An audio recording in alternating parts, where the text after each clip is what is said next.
చేతులతో కాదు. రాజు ఎప్పుడూ తానే శ్రమ చెయ్యడు. సేఠ్ సాహుకారులు ఎప్పుడూ తామే కూలిపని చెయ్యరు. కూలిపని చేసేవారే ఎక్కువ కష్టపడతారు. ఎక్కువ పేదవారుగా కూడా వారే ఉంటారు. చంద్రగుప్తుడు వినమ్రంగా అడిగాడు, గురుదేవా, అయితే ధనవంతులయ్యే అసలు రహస్యమేమిటి? అయితే ధనవంతులందరూ ఎందుకు కాలేరు? చాణక్య ముసిరిపూసి నెమ్మదిగా ఇలా అన్నారు, చంద్రగుప్తా, ఒక విషయం ఎప్పుడూ గుర్తుంచుకో. ఈ ప్రపంచంలోని సంపదంతా ఈరోజు గరీబులకు సమానంగా పంచిపెట్టినా కొన్నేళ్ల తర్వాత మళ్లీ ఇప్పటి పరిస్థితే వస్తుంది. గరీబులు మళ్లీ గరీబులవుతారు, ధనవంతులు మళ్లీ అమీర్లవుతారు. ఎందుకంటే అమీరీ గరీబీ ధనంతో కాదు, బుద్ధితో ఏర్పడతాయి.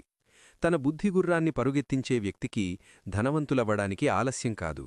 బుద్ధిని నిద్రపోనివ్వి కేవలం శరీరంతో కష్టపడేవాడు జీవితాంతం పేదవాడిగా ఉంటాడు. ధనం బుద్ధి ఆట, కష్టమాట కాదు. అప్పుడు చాణక్య ఇలా అన్నారు, ఈరోజు నీకు 7 రహస్యాలు చెబుతాను.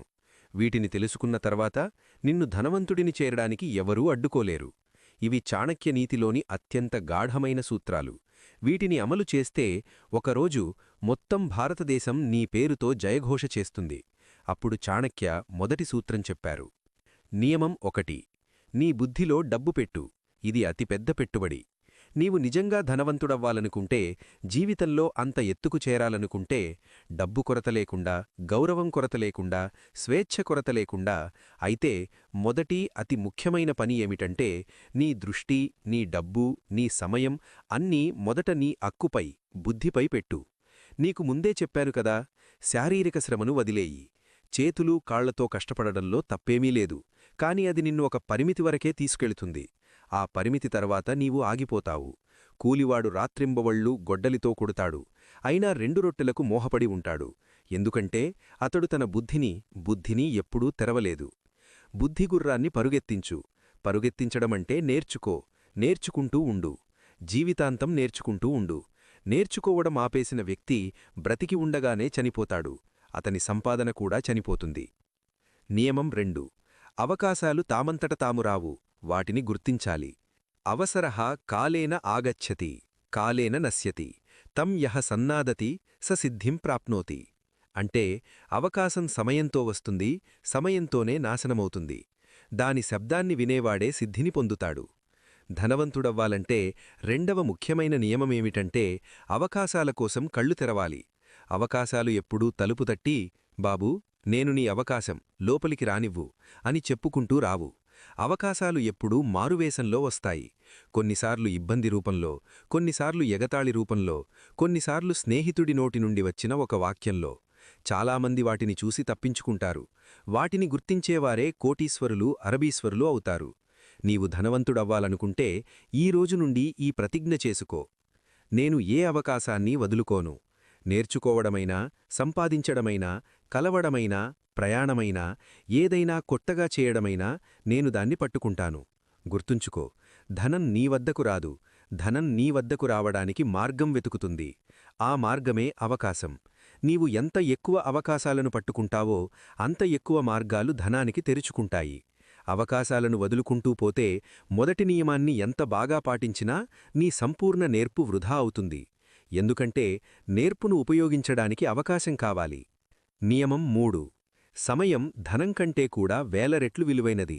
నీవు నిజంగా ధనవంతుడవ్వాలనుకుంటే, అరబులు కాకపోయినా ఆర్థిక స్వేచ్ఛ సాధించాలనుకుంటే, డబ్బు నీ బానిస అయ్యేలా కాకుండా, నీవు డబ్బుకు బానిస కాకుండా, ఈ రోజు నుండి ఒక్కసారి శాశ్వతంగా గుండిలో గుచ్చుకో. సమయం అత్యంత ఖరీదైనది.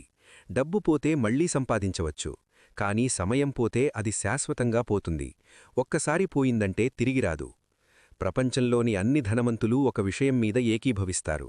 వారి అతిపెద్ద ఆయుధం వారి సమయం మీద నియంత్రణ. వారి అతిపెద్ద పెట్టుబడి వారి సమయ నియంత్రణ.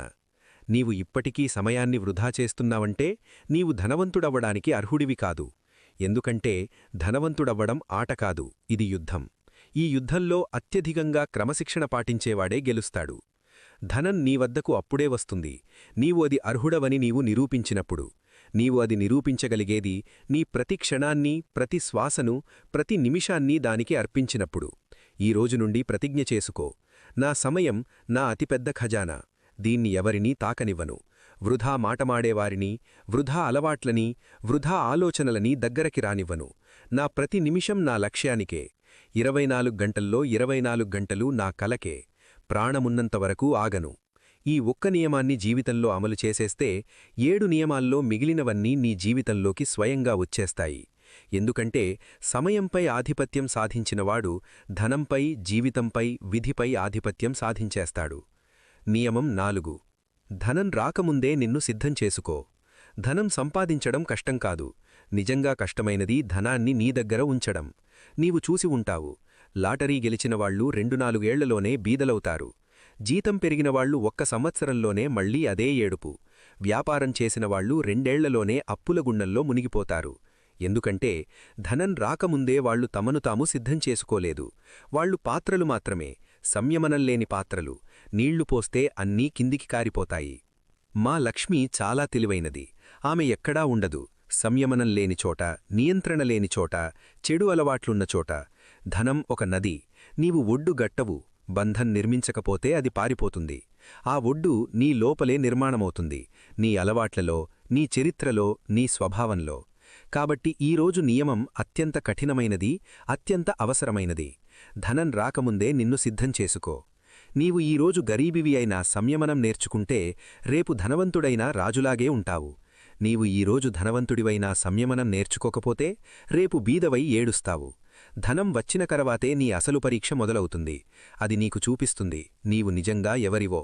లోభమా, సంతోషమా, అహంకారమా, వినయమా, దుర్వ్యయమా, వివేకమా, ప్రదర్శనమా, గాంభీర్యమా? చాలామంది ఈ పరీక్షలో ఫెయిలవుతారు. మొదటి పెద్ద జీతం వచ్చిన వెంటనే కొత్త గడ్డే, కొత్త ఫోన్, పార్టీ, మద్యం, ఆటపాటలు.